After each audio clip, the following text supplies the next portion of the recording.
Bienvenue à toi dans les studios de Tara, le podcast 100% naturel qui décortique pour toi des sujets en lien avec le bien-être et la santé naturelle.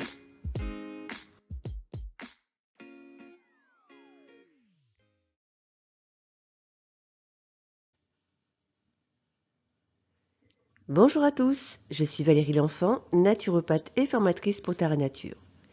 Vous êtes-vous déjà demandé où part votre graisse lorsque vous perdez du poids? Si oui, ce podcast est pour vous.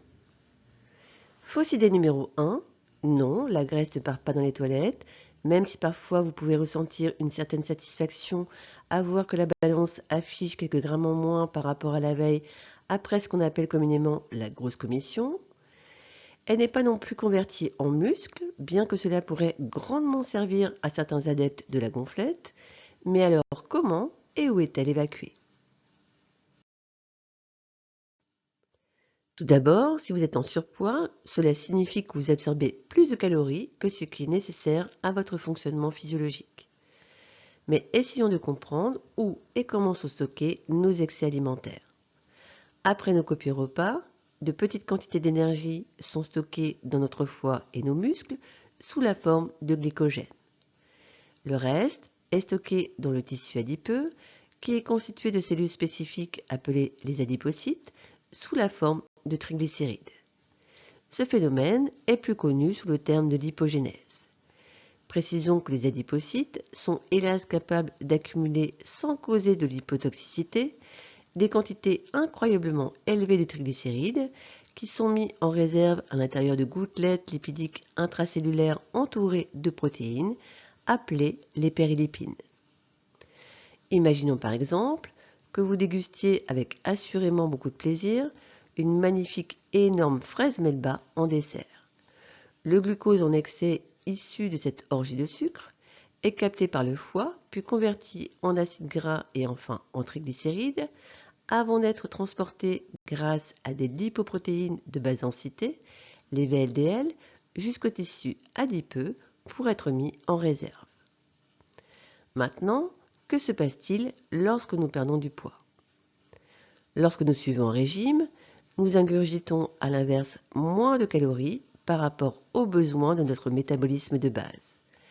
Ce déficit oblige le corps à puiser dans ses réserves de graisse pour obtenir de l'énergie.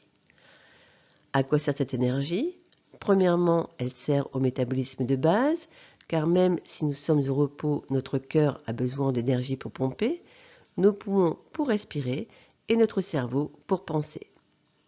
Deuxièmement, si au contraire nous sommes actifs, nos muscles ont également besoin d'énergie pour fonctionner. Enfin, une partie de cette énergie est utilisée pour la digestion afin de décomposer et justement de stocker les aliments. Pour obtenir de l'énergie, l'organisme va donc décomposer les triglycérides de réserve par une série de voies métaboliques compliquées.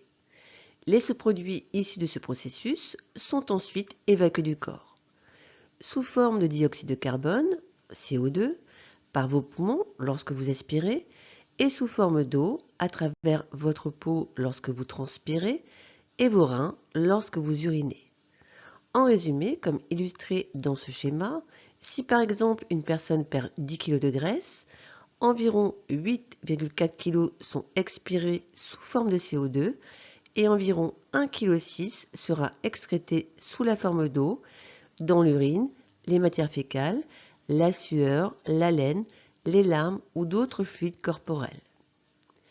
Les poumons jouent donc un rôle crucial dans la perte de poids. Pour perdre du poids, il faut de ce fait libérer le carbone stocké dans les cellules graisseuses, ce qui renforce le refrain souvent entendu de « manger moins et bouger plus ». Bref, obligez-vous à faire au minimum 30 minutes d'activité physique par jour, car pour favoriser l'expulsion des graisses sous forme de dioxyde de carbone, il faut augmenter la demande en oxygène, ce qui accélère la fréquence cardiaque et permet une expulsion plus rapide du CO2. Pour terminer, rappelons qu'une alimentation équilibrée, de bonnes habitudes de sommeil et une bonne gestion du stress sont aussi des acteurs importants qui participent activement à la perte de poids.